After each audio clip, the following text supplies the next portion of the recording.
You've met someone who walks into a room and just owns it. Not smarter than you, not richer. So what's different?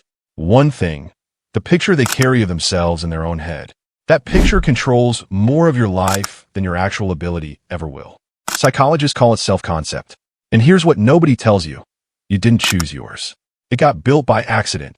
A harsh comment, a moment you got laughed at, one rejection you replayed until it felt like fact. It was never fact.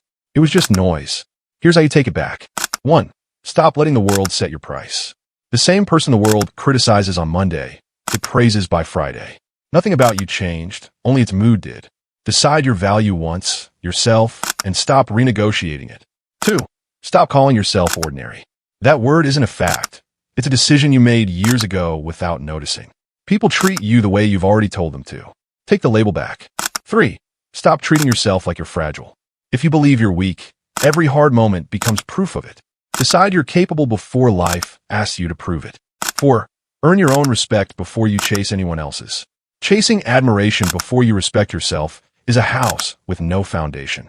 Build peace for yourself first. 5. Your strength was never borrowed. Not from approval, not from comparison. It's already inside you, waiting for one honest moment to use it. Your self-image was never a fact. It's just a habit, and habits can be broken, starting with the next thing you choose to believe about yourself.